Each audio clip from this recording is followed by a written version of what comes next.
noches, bienvenidos y bienvenidas. Bueno, terminando ya este segundo fin de semana largo que hemos tenido. Y nosotros aquí cerrando ya este fin de semana largo, como siempre acompañándolos y acompañándolas para pensar en una hora cómo hacemos para aportar nuestro granito de arena a salvar el planeta en un momento en que realmente está muy pero muy complicado. Y estos son tiempos difíciles.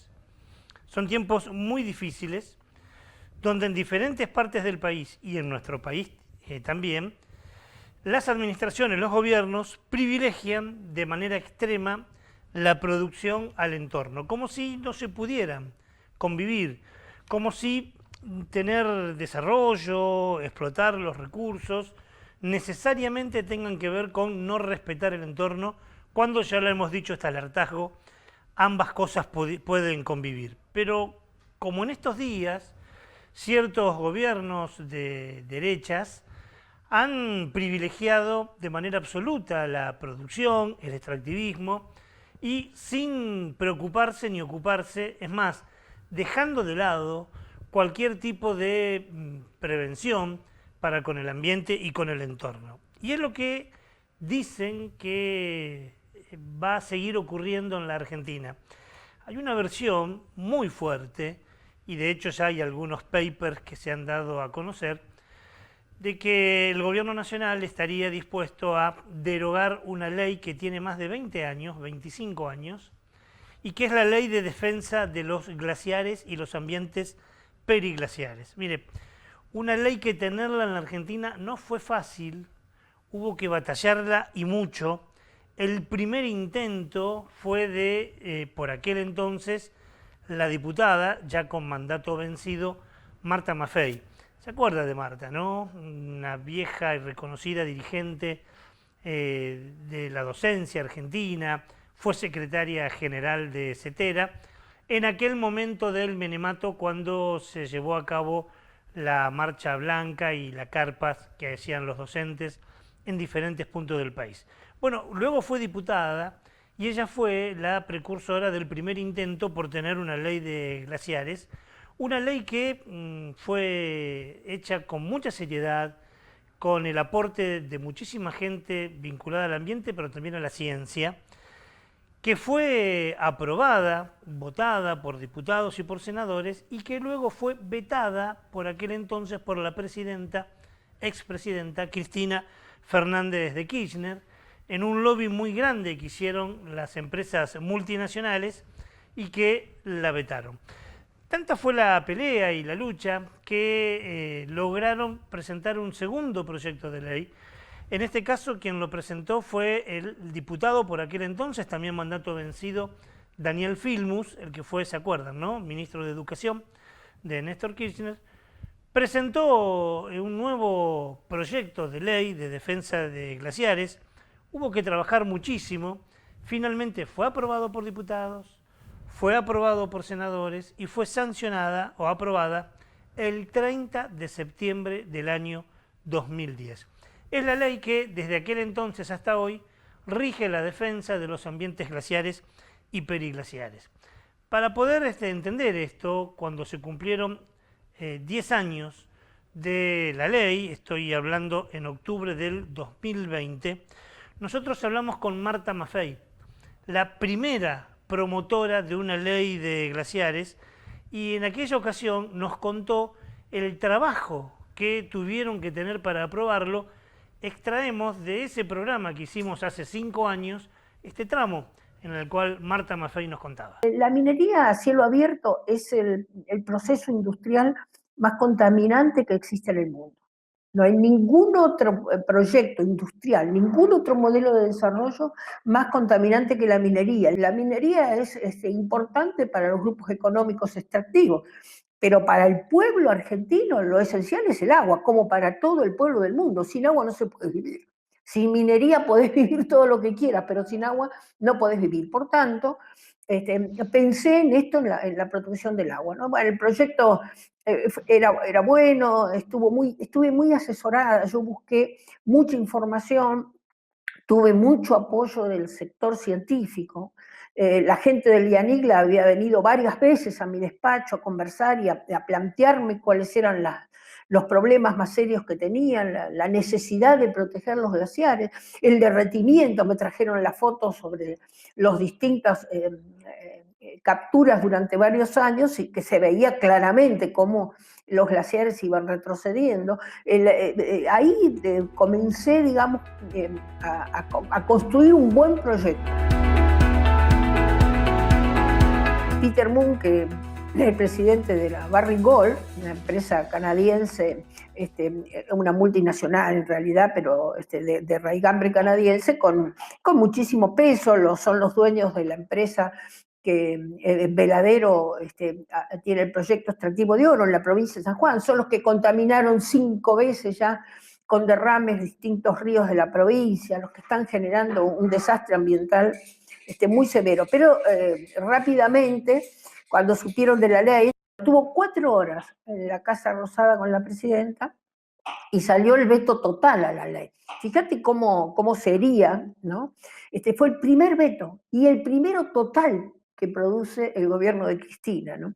Así que ya eso demuestra la capacidad de incidencia que tiene el lobby minero y la fuerza que tiene a la hora de controlar a los gobiernos, a los ejecutivos particularmente, ¿no? Cristina terminó saliendo públicamente y diciendo que, bueno, que insistiéramos con la ley de glaciares, que ella no la iba a volver a vetar. Con mucha pelea, esta sí ya no fue tan fácil. Salió muy bien en la Cámara de Diputados, pero para que saliera en la Cámara de Senadores nos tuvimos que presentar una y otra vez, y a pesar de la gestión muy acelerada del Poder Ejecutivo Nacional para que la ley no saliera, conseguimos superar por 2 votos, digamos, con algunos que se fueron de la votación porque no podían votar en contra de lo que su provincia decía, pero querían votar a favor de la ley. Entonces, bueno, trabajamos eso y finalmente la ley salió, ¿no? Un trabajo, como bien decía la exdiputada Maffei, actualmente forma parte de grupos de concientización y defensa del ambiente, que llevó muchísimo tiempo y que, bueno, eran épocas donde las pulseadas entre los sectores populares y los sectores más poderosos podían ganarse. Lo cierto es que desde aquel entonces, desde el 2010, tenemos una ley que protege, defiende a los glaciares. Ahora, esa ley está vigente, hoy se quiere, no sé si derogar, aunque sea modificar algunos artículos, ya vamos a ver cuáles, pero son por demás de importantes. Vamos a ver en esta primera placa que preparamos para el programa de hoy, qué es lo que dice esa ley para tenerlo en cuenta, ¿no? Vamos a ver qué dice la ley a grandes rasgos. Esto es un resumen obviamente irrespetuoso, que preserva estos lugares, o sea, los glaciares, porque son una fuente fundamental de agua dulce. Para que nos demos una idea, entre el 70 y el 80% del agua dulce del mundo está en los glaciares. Si este agua se contamina, podríamos quedarnos sin reserva de agua.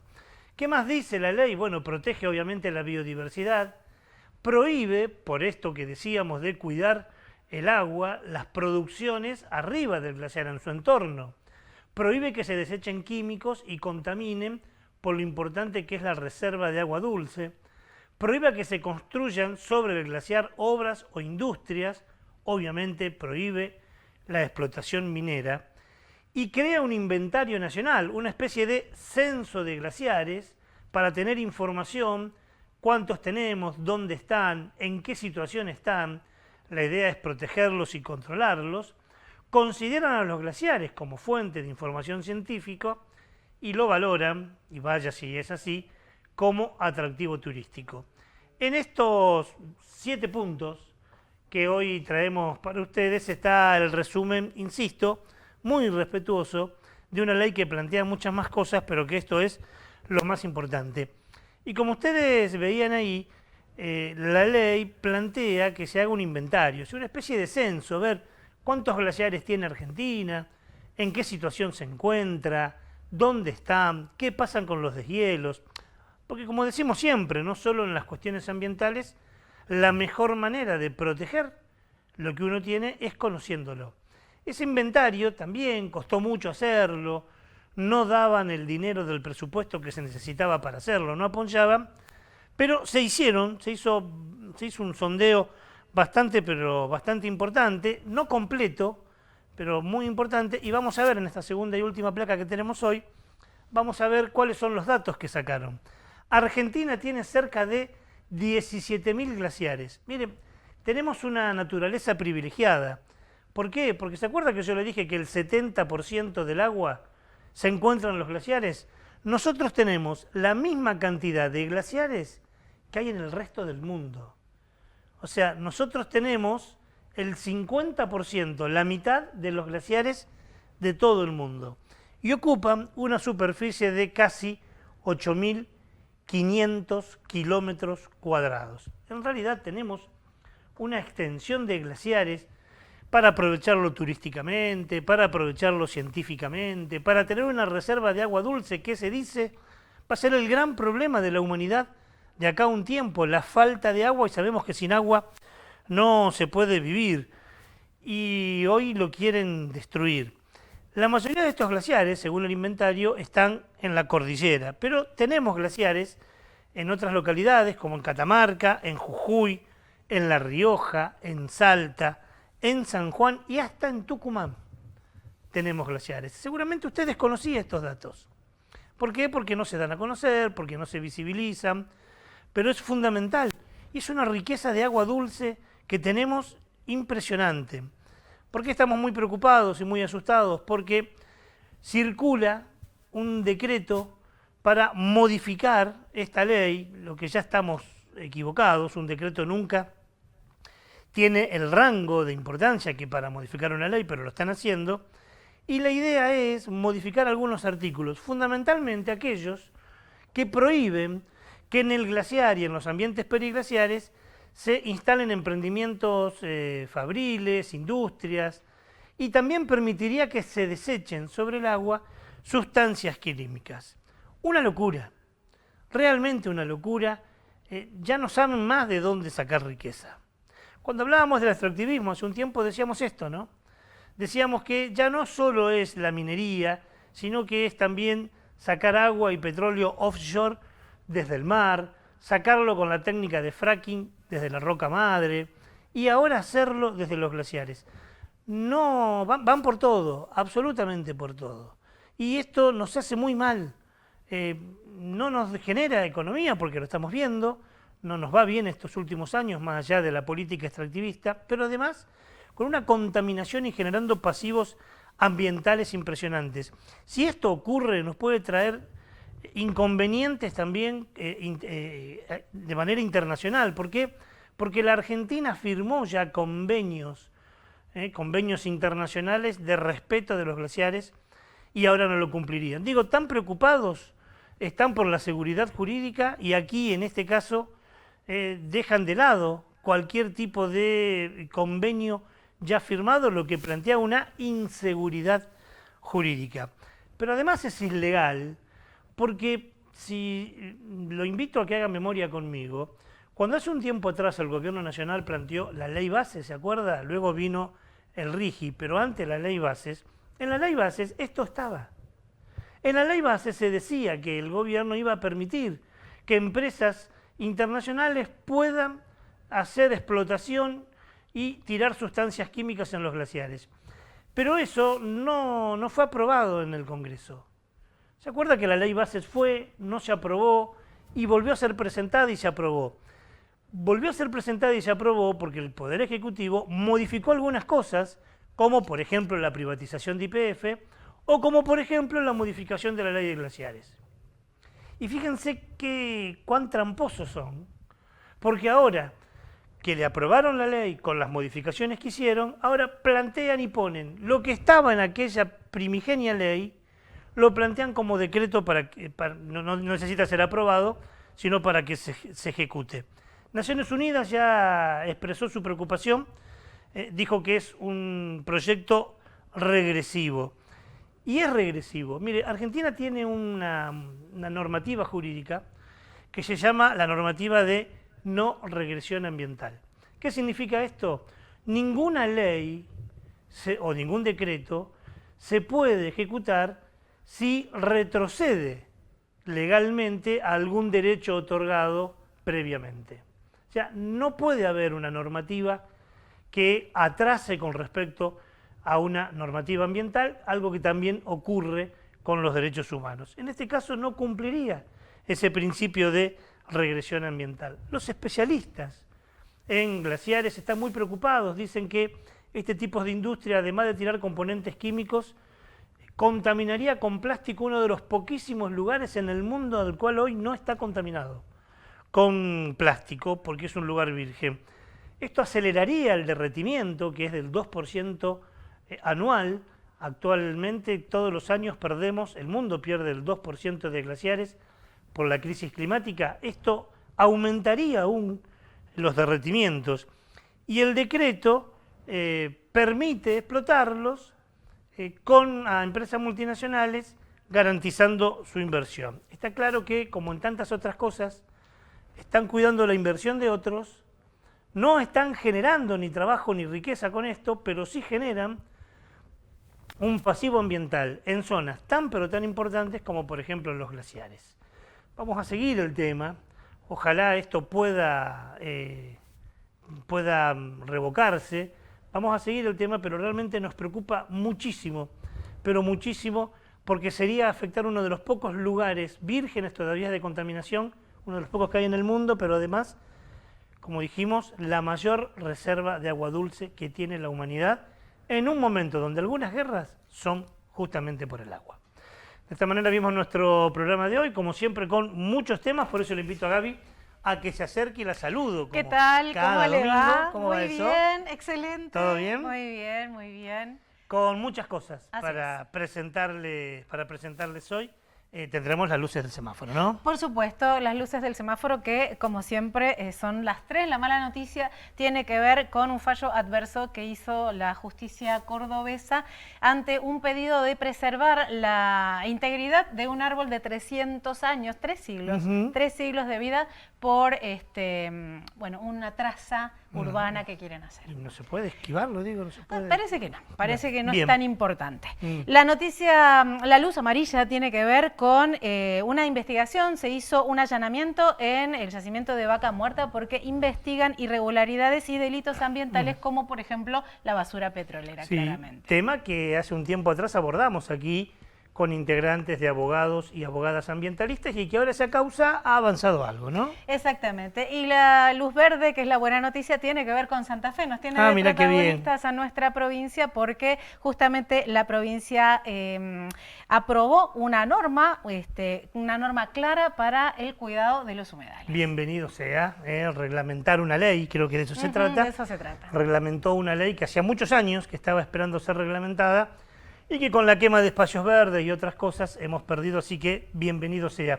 Vamos a estar hablando hoy con una docente del sur de la provincia de Santa Fe. Ajá. Hace un par de semanas atrás, en este mismo espacio, en el de la noticia comentada, decíamos que ANSAFER Rosario e investigadores del CONICET habían hecho un trabajo en 5 o 6 localidades del sur de la provincia por las escuelas fumigadas, ¿no? Y encontraron que en 32 muestras que le habían hecho a docentes y asistentes escolares, los 32 tenían problemas de la salud provenientes de las fumigaciones.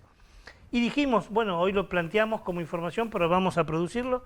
Hoy vamos a hablar con Gabriela Meglio, que es integrante de ANSAFER Rosario, que estuvo al frente de esta campaña para que nos cuente qué fue lo que descubrió investigadores y médicos del sur de la provincia.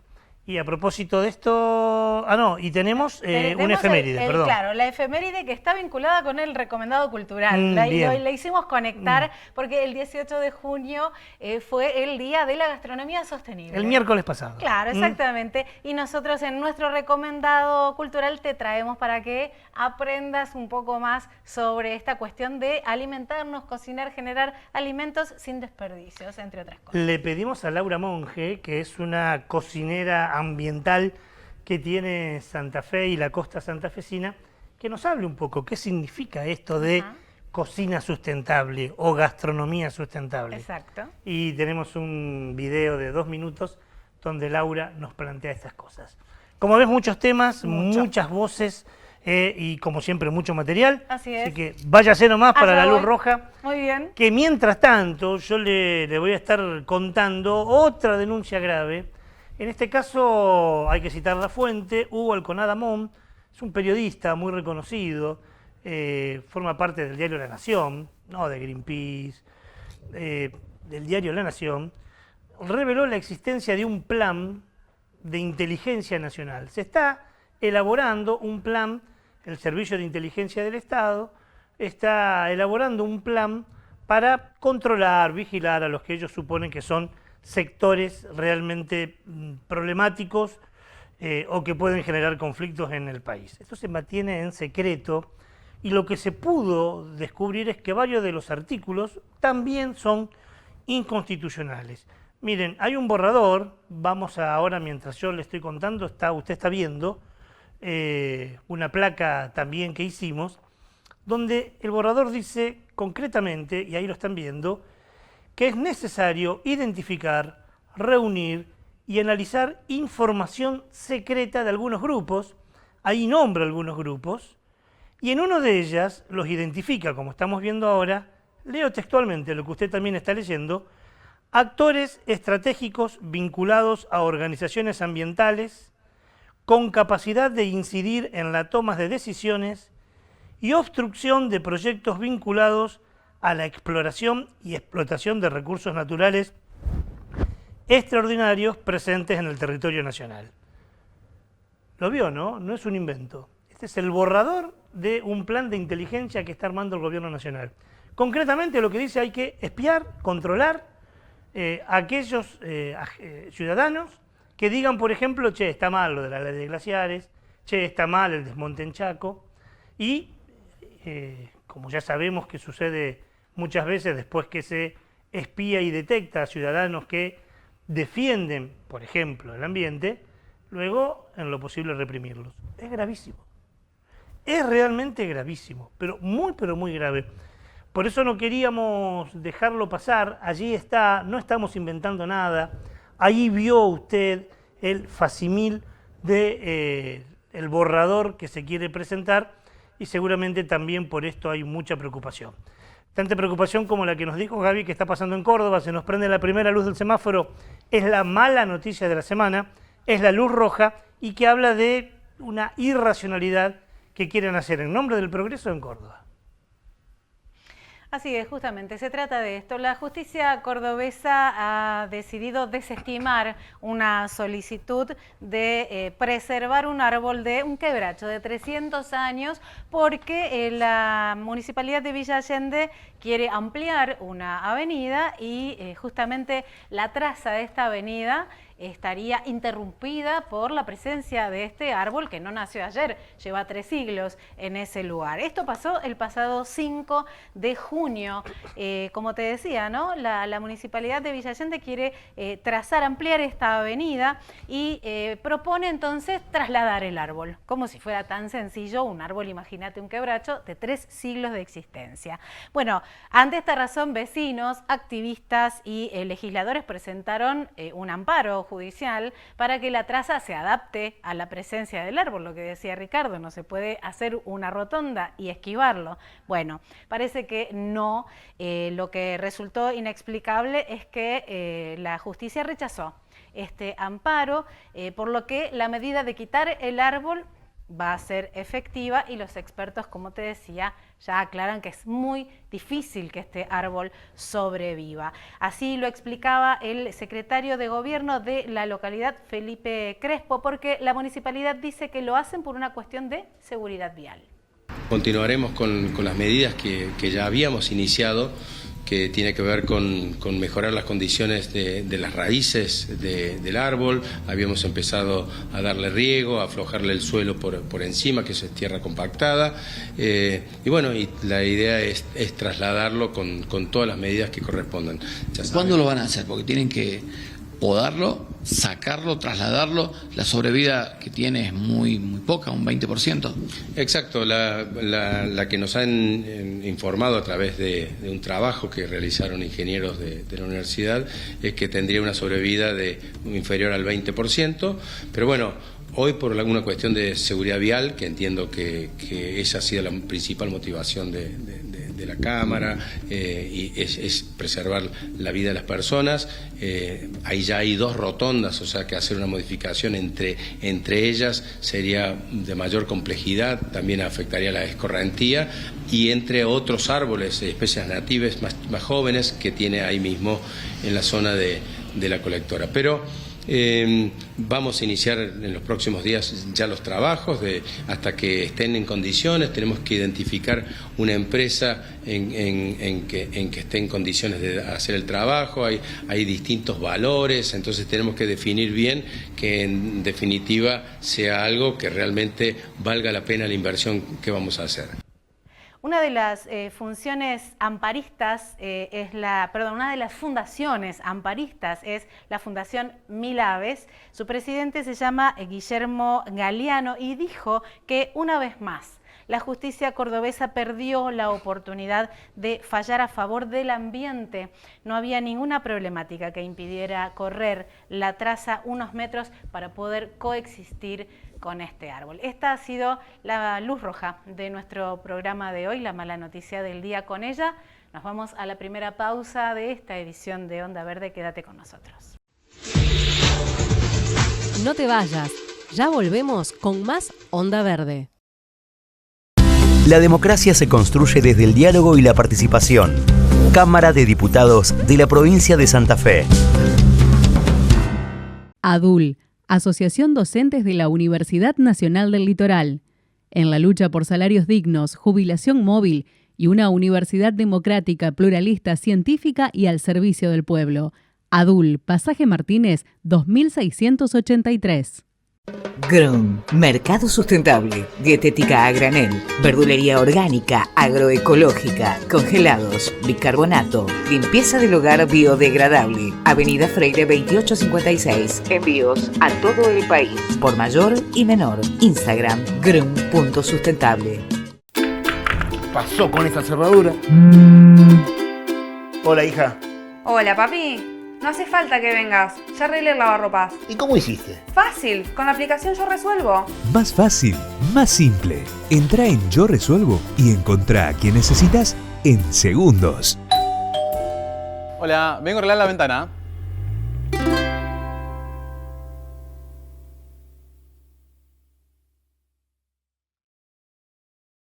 Farmacia Figueroa Sobrero, 87 años al servicio de los santafesinos.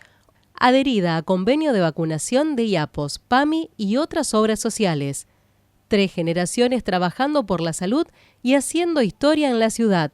Farmacia Figueroa Sobrero, Avenida General Paz, 7471. Caras extrañas. 4 de julio en Tribus, presentando 12 pócimas junto a todos sus éxitos. Caras extrañas en Tribus. Anticipadas en boleterías y a través de ticketway.com.ar.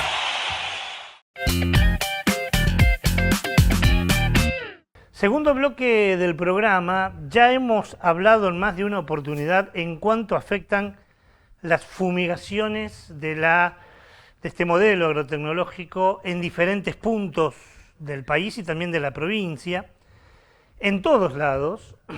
Y también en cuanto afecta particularmente en las escuelas. Los estudiantes y los trabajadores de las escuelas rurales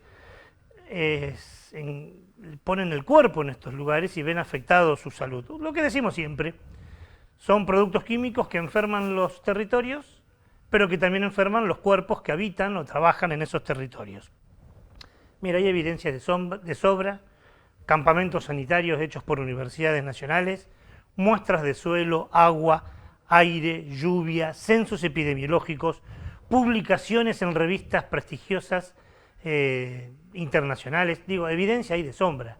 Si no quieren aceptarlo es por una cuestión de necedad, pero se ha comprobado que esto hace mal. Es muy grave lo que está pasando y fundamentalmente no se visibiliza y tampoco quienes tienen que tomar cartas en el asunto lo hacen. Algunos datos muy rápidos. Argentina tiene, según el último censo, algo así como 15.000 escuelas rurales y yo le diría que casi todas ellas son linderas con campos donde se fumigan al lado de las escuelas. El último relevamiento es del 2018 y plantea que en esas 15.000 escuelas rurales hay alrededor de 700.000 niños y niñas que asisten y que viven esta realidad, además de los docentes y los asistentes escolares, que junto con los padres en muchos lados, en muchos lugares, han denunciado la presencia de aviones, de mochilas, de mosquitos, y que generan problemas de salud. Lo han denunciado en más de una oportunidad y en algunos casos han conseguido algunas ordenanzas o sentencias judiciales que alejan las fumigaciones, a veces del ejido urbano y a veces de las escuelas. De nuestro archivo vamos a ver esta selección de entrevistas, la pegamos una al lado de otra, y vas a ver ahora a Paola Kruger, que es directora de la Escuela de Varadero, provincia de Buenos Aires, a Estela Lemes, jubilada ahora, pero cuando hicimos la entrevista era directora de una escuela en Gualeguaychú, a Mariela Leiva, que fue directora de una escuela de Concepción del Uruguay, y a dos mamás de Varadero que te cuentan lo que se vive cotidianamente en estos lugares. Pocas que quedamos, estamos inmersas en una nube tóxica porque es todo el tiempo. A mí me ha pasado de estar trabajando con los chicos en el patio y que se pongan a fumigar en los campos linderos que están a 30 metros de la escuela y tener que correr a resguardar. Lo primero que tenés que hacer es resguardar a tus alumnos, llamar, denunciar, que no te den bolilla, que todo queda en la nada, porque ya nos ha pasado de estar trabajando y que pasen fumigando y tenés que salir corriendo con los chicos porque a refugiarte. No, en ese momento estaba una docente y yo nada más en esa fumigación. Y ella se fue adentro con los niños y no estuvo... Yo cuando veo, empieza el mosquito a dar la vuelta, porque es un campo bastante extenso. Entonces sale de la tranquera y se va para el fondo del campo, entonces ahí llevo a los chicos y a la señora al aula, llamo a los padres, llamo a la policía y yo me veo muy expuesta porque él seguía dando vueltas y no paraba y yo me tuve que acercar al alambrado. Ahí, bueno, llega la policía, constata los bidones tirados ahí que era de agroquímicos y bueno, después proceden. La impotencia de sentirte tan chiquito, perdón.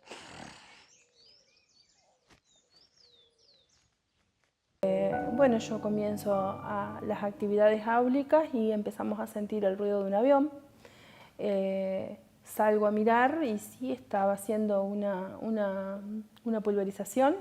Vuelvo, ya el olor era muy fuerte, vuelvo al aula, porque es un solo aula.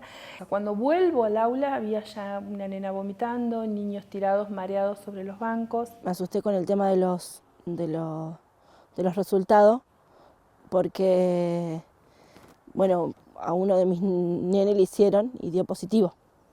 Es rara la sensación, porque uno, o sea, yo como madre lo primero que fui a ver fue el de mis hijos, ¿no? Y fue como un primer suspiro de alivio, pero cuando vi que había otros que sí daban, bueno. Le dio positivo de glifosato en sangre, en orina. Eso llevó varias semanas de proceso interno, de entender de preguntarse, uy, ¿qué hice? ¿Por qué quisimos convencer a estas mamás? ¿Por qué? O sea, le estamos arruinando la vida, ¿no? Como hubo una frase que a mí me partió, que fue: yo les agradezco porque ustedes me abrieron la puerta del infierno, pero me abrieron la puerta. Testimonios concretos de directoras, maestras, mamás preocupadas. Damián Marino hizo investigaciones, demostró que, por ejemplo, en Varadero los chicos tenían agrotóxico en sangre y en orina. Y ahora, lo decíamos también hace 15 días en este programa, una investigación que se realizó entre marzo y noviembre del año pasado por científicos del CONICET demuestra que docentes del sur santafesino están enfermos y contaminados por dar clases en escuelas linderas con campos donde se fumiga. Contextualicemos rápido, es una investigación La hicieron científicos del CONICET con un convenio con ANSAFE, el gremio que nuclea a los docentes provinciales en Rosario, con ANSAFE Rosario. Realizaron encuestas, realizaron entrevistas, tomaron muestras biológicas a 32 docentes y asistentes escolares de Ibarlucea, Alvear, Villa Amelia, La Carolina y Aceval. Son todas localidades del sur donde la producción de siembra directa y fumigaciones es central. Bueno, las 32 muestras presentaron daños genotóxicos. El 100% de estos docentes y asistentes escolares están enfermos y contaminados por las fumigaciones. Vamos a hablar con una docente y también integrante de ANSAFE Rosario. Está comunicado con nosotros Gabriela Meglio, que es secretaria adjunta de ANSAFE Rosario, a quien muchísimo le agradecemos el tiempo y la deferencia en atendernos. Hola Gaby, ¿cómo estás? Buenas noches, gracias por atendernos.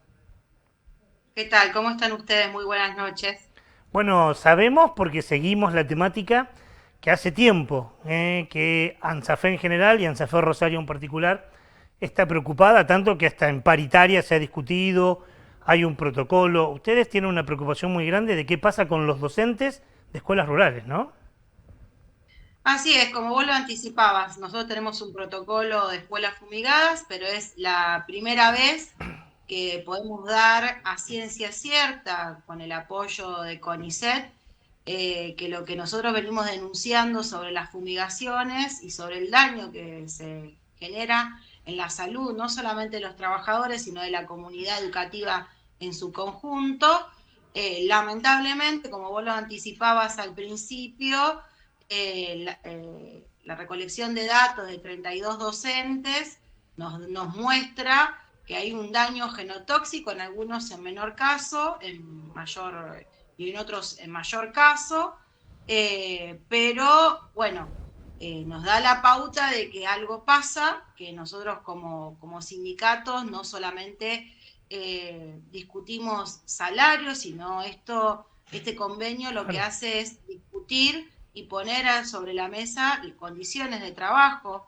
Déjame decirte que el departamento de Rosario no se caracteriza por tener la mayor cantidad de escuelas rurales de toda la provincia de Santa Fe, sino que hay escuelas que se encuentran en contexto. Tenemos el caso de una escuela que se encuentra a 12 metros de distancia de un campo de cultivo de maíz, y por lo tanto estos estudios y estos análisis y estos resultados lo que nos arrojaban eran dar una continuidad, y esa continuidad tenía que ver con de dónde provenía ese daño genotóxico.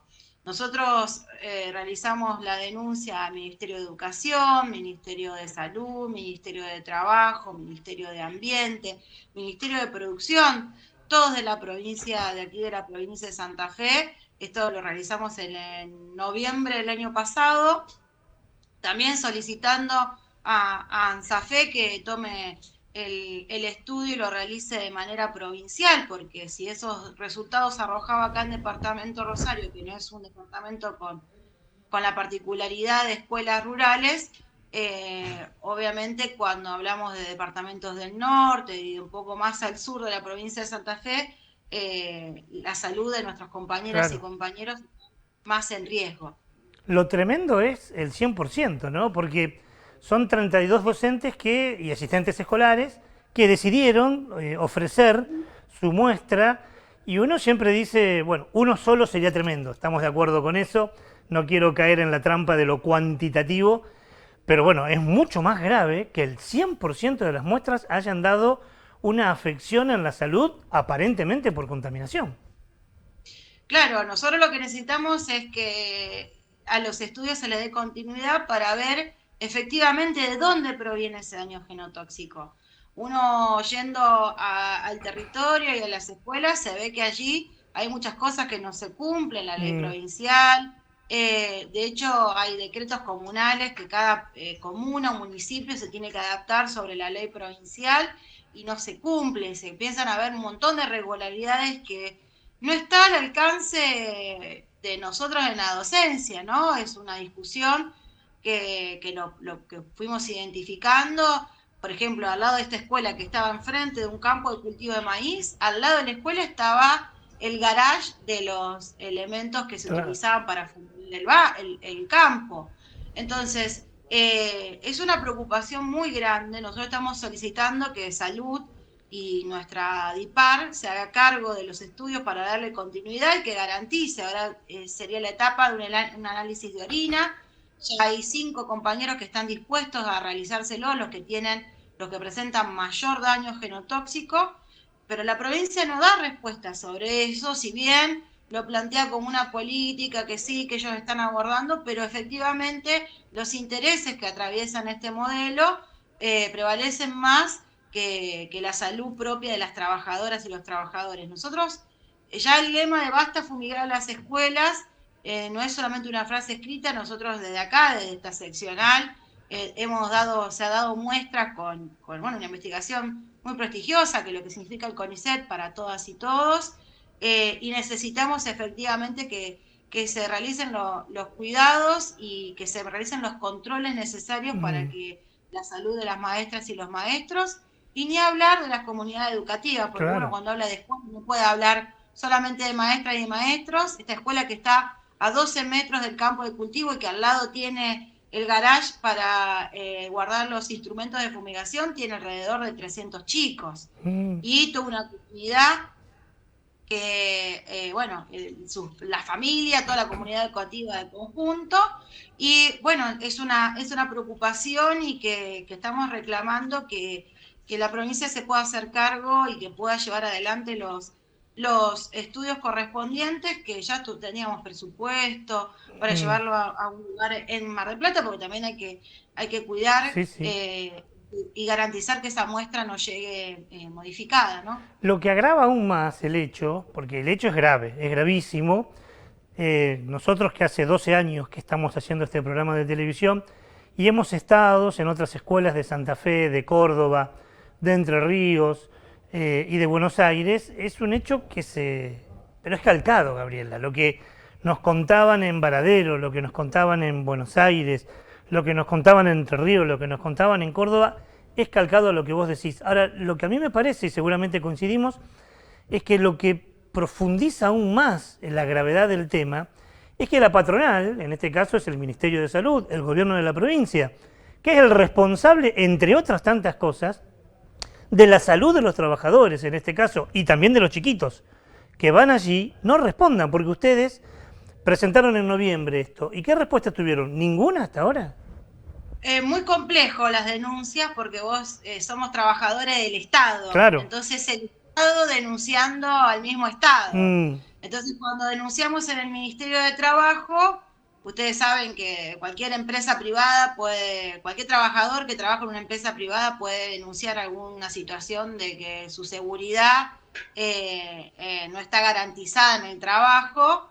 Bueno, nosotros en la provincia de Santa Fe, los docentes no podemos denunciar condiciones de trabajo en el Ministerio de Trabajo porque no hay continuidad de la denuncia. Porque nosotros lo presentamos en noviembre, fuimos a reclamar a fin de diciembre que puedan realizar el reclamo, volvimos en febrero y recién fueron a realizar la inspección el 31 de marzo. Y hay un acta, que el acta describe todo esto que se estaba diciendo, la escuela 12 metros, el patio con los juegos enfrente del campo de cultivo, el lugar de guardado de los elementos al lado de la escuela. Obviamente que adentro de la escuela no va a haber bidones con agrotóxicos, pero la escuela se encuentra en el marco de una comunidad inmersa en donde de la vereda para afuera ya hay una ley provincial que dice que tiene que haber 1000 metros de distancia, y no lo hay. En el decreto de la comuna, por ejemplo, en la comuna de Alvear, habla de empezar a fumigar desde el alambrado 200 metros hacia adentro.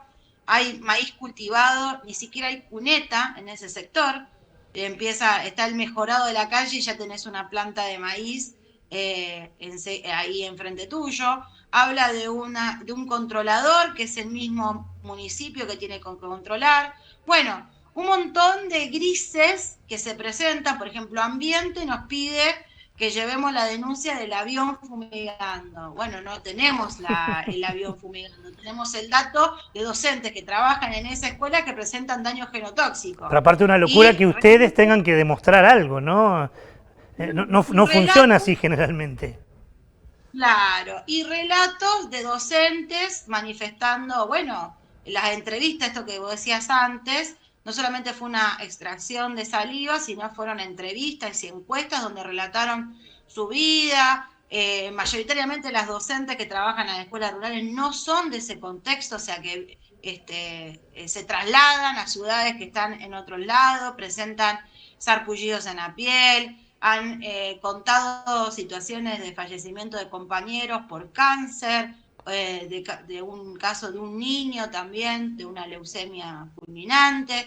Bueno, son todas cosas que lamentablemente nos dan dando elementos diciendo, bueno, está el campo de cultivo, una persona empieza a tener, se empieza a poner roja su piel, o empieza a tener reacciones alérgicas, o hay un niño o una niña que comienza a descomponerse, y bueno, y tiene una patología, es como que todo lo que vos decías antes de los estudios y de los papers que se han escrito sobre esta situación, dan cuenta de que queda en el aire el agroquímico que se utiliza para fumigar, que ese protocolo que hemos logrado los docentes habla de después de horarios de clase, pero efectivamente queda a la deriva, suspendida, y lo que hace es dañar nuestra salud, y lo que nosotros queremos que intervenga el Estado, porque sabemos muy bien que los dueños de esos campos son los mismos dueños que mandan a los chicos a la escuela, y nosotros no es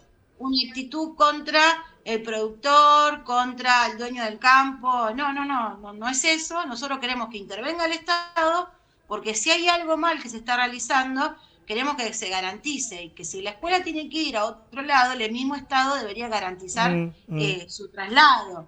Entonces, la intervención del Estado que garantizaría es eso. Bueno, efectivamente son otros los intereses que defiende el Estado y no la salud de las trabajadoras y los trabajadores. Por suerte, tenemos los docentes este sindicato que está llevando adelante la denuncia. Y por suerte ustedes siguen porfiadamente esta denuncia, a ver qué pasa, así que nosotros también nos comprometemos a seguirla y de acá a un tiempo volver a llamarte a vos o algún compañero o compañera de ANSAFER Rosario o del CONICET o alguno de los 32 docentes para ver qué pasó, porque me parece que tenemos que seguir visibilizando esto. Así que gracias por el tiempo y gracias por el laburo que hacen. No, muchísimas gracias a ustedes y a disposición. Un beso muy grande. Un abrazo. Es Gabriela Meglio quien hablaba, es la secretaria adjunta de ANSAFER Rosario, dando esta denuncia que realmente es tremenda y que vuelve a sonar el teléfono para legisladores provinciales para ver, qué sé yo, pasaron 12 años, 20 años, si quieren aprobar la ley que fue presentada más de 6 veces y siempre pidió estado parlamentario para regular esta producción, estaría bueno, ¿no? Porque esto también es consecuencia de que la provincia de Santa Fe no tenga una ley que regule las fumigaciones, que prohíba las aéreas, que regule las terrestres, que fomente la agroecología, entre otras cosas. Y eso también es responsabilidad de los legisladores. Se nos prende la segunda luz del semáforo, es la luz amarilla, y hablamos también de contaminación, pero nos vamos al sur del país, nos vamos a la Patagonia. Un tema que recién le decíamos a Meglio, ¿no?, que íbamos a seguir el tema. Nosotros también seguimos este tema. Esto es lo que está pasando en Vaca Muerta, mientras todos cantan glorias a la producción del petróleo, están dejando un pasivo ambiental escandaloso y lo denunciamos hace un tiempo. Esa causa judicial tuvo algún avance, te lo cuenta Gaby en la luz amarilla. Así es, como te decía recién Ricardo, tiene que ver con este trabajo que está llevando adelante la justicia sobre la investigación, ¿no?, de la responsabilidad empresarial que tiene el proyecto Vaca Muerta en relación a la acumulación de basura petrolera. La causa fue impulsada por la Asociación de Abogados y Abogadas Ambientalistas en el año 2020, que investiga justamente irregularidades y delitos ambientales que exponen a las comunidades de la zona a riesgos sanitarios inaceptable. Como decía Ricardo, en el año 2022, en mayo, nuestro programa abordó el tema y hablamos con Rafael Colombo, que integra esta asociación de abogados ambientalistas, que en aquel momento nos contaba cuál era el cuadro de situación. Estamos en el corazón de Vaca Muerta, en la ciudad de Añelo, la capital nacional del shale y del fracking, pero también es la capital de la desigualdad de este modelo económico productivo, extractivista y fosilista. Vinimos porque el año pasado presentamos una denuncia penal contra la empresa Comarsa por el escandaloso negocio millonario de los basurales petroleros. Pudimos constatar, junto con la Fiscalía de Delitos Ambientales del Ministerio Público de la provincia de Neuquén, las enormes irregularidades en cuanto al tratamiento y disposición de esta basura petrolera que contiene materiales radiactivos y metales pesados. Realmente seguimos constatando más irregularidades, acumulando más evidencia de cara a lograr la condena de los responsables, particularmente la empresa Comarsa, la provincia de Neuquén por omitir los controles correspondientes y al mismo tiempo y sobre todo los productores de esta basura, que son las grandes compañías y corporaciones petroleras internacionales y por supuesto YPF. Bueno, y en el marco entonces de esta causa, el pasado miércoles 11 de junio, personal de la Fiscalía de Delitos Ambientales y Leyes Especiales, junto con los abogados querellantes, realizaron un allanamiento en la planta de Comarsa, en el Parque Industrial de Neuquén, por la acumulación ilegal de residuos petroleros altamente tóxicos. El allanamiento fue requerido en el contexto de la investigación que lleva adelante el Ministerio Público Fiscal por los delitos de contaminación y administración fraudulenta, y en la que ya se formularon cargos a 2 ejecutivos y a un empleado de la firma. Desde la Asociación de Abogados y Abogadas Ambientalistas volvieron a denunciar la acumulación de toneladas de barros petroleros con hidrocarburos y metales pesados sin tratamiento real. En el allanamiento se tomaron muestras claves de zonas que habían sido antes inalcanzables, inaccesibles, y se secuestró documentación sobre movimientos de suelos, traslados y disposición de los residuos. Los denunciantes exigen sanciones ejemplares, reparación ambiental y que los costos no los pague ni el Estado ni las comunidades, sosteniendo que no habrá procesos de transición ecosocial sin memoria, sin reparación y sin freno a la impunidad empresarial. De esta manera vamos a ir ahora a las efemérides o al corte. Al corte, vamos a ir al corte, las efemérides vienen después. Hacemos una nueva pausa en Onda Verde, quédate con nosotros que queda mucho más. No te vayas, ya volvemos con más Onda Verde. APUL, el gremio del personal no docente de la Universidad Nacional del Litoral, trabaja por una educación pública y gratuita, construyendo la Universidad Popular. APUL, 1 de mayo, 3164. Animal, 6 de julio en Tribus, presentando Legado junto a todos sus clásicos. Animal en Tribus, anticipadas en boleterías y a través de ticketway.com.ar. La falta de iluminación es un tema que nos importa y hemos tomado la decisión de cambiarlo. Este año comenzamos un inédito plan de alumbrado público que abarca 80 barrios de la ciudad. En los primeros meses cambiamos y reparamos más de 3.500 luminarias. La ciudad avanza y lo estamos logrando juntos, mes a mes. Pronto tu barrio también encenderá sus luces. Estamos mejorando. Municipalidad de la Ciudad de Santa Fe. Estudio Jurídico Cossetini y Asociadas. Nos avalan 24 años de experiencia y excelencia. Accidentes de tránsito y laborales. Consulte su problema. Cossetini y Asociadas. Urquiza 2000. Teléfono 3424 295995. Anfestram, la mutual de los trabajadores municipales y comunales de la provincia de Santa Fe. Anfestram, tu mutual más cerca.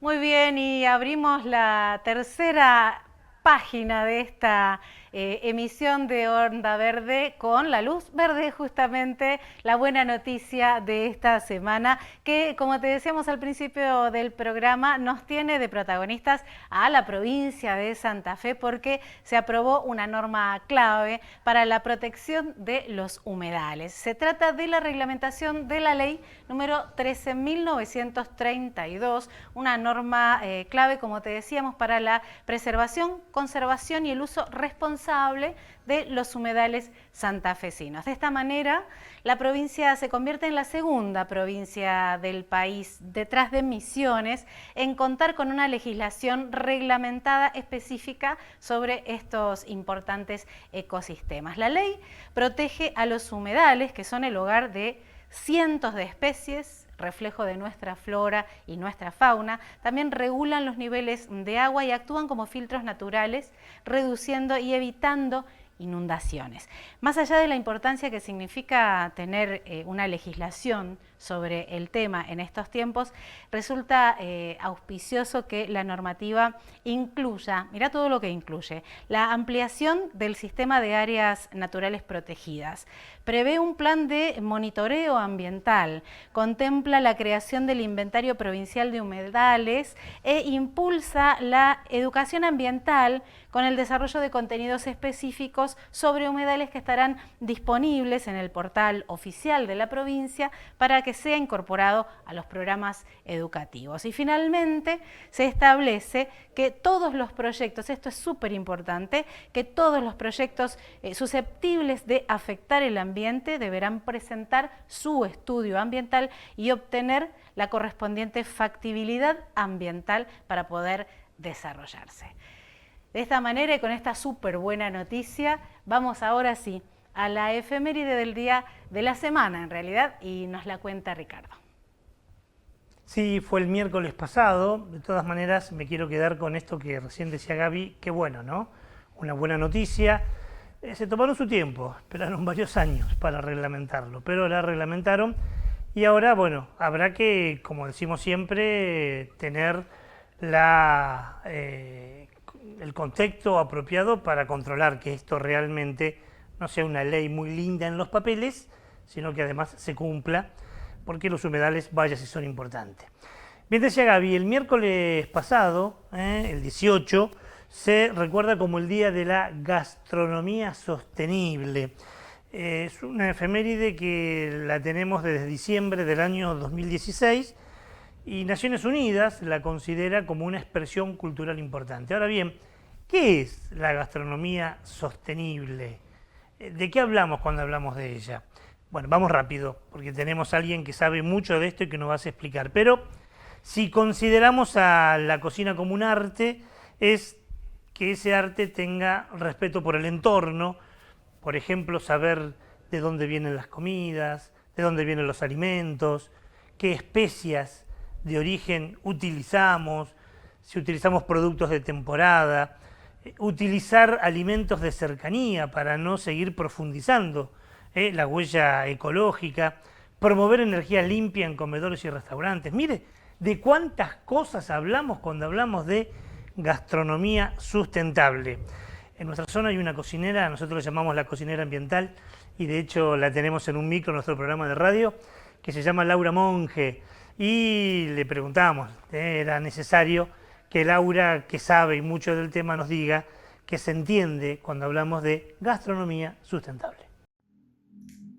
La gastronomía sustentable se refiere a un enfoque culinario que promueve prácticas responsables con el medio ambiente, social y económicamente. O sea, reducir el impacto ambiental de la producción y el consumo de los alimentos, fomentando la conservación de los recursos naturales y el respeto por las comunidades locales. También la promoción de la salud, tanto de los seres como del planeta. El uso de ingredientes locales y de temporada. La promoción de productos orgánicos y agroecológicos. La reducción del desperdicio de alimentos a través de técnicas de aprovechamiento y compostaje. El apoyo a productores sostenibles y prácticas éticas. Innovando en técnicas culinarias que minimicen el consumo energético y el uso de plásticos y de empaques no biodegradables. En resumen, la gastronomía sostenible busca equilibrar la satisfacción gastronómica con la protección del medio ambiente y el bienestar de las comunidades, promoviendo un sistema más justo y ecológico.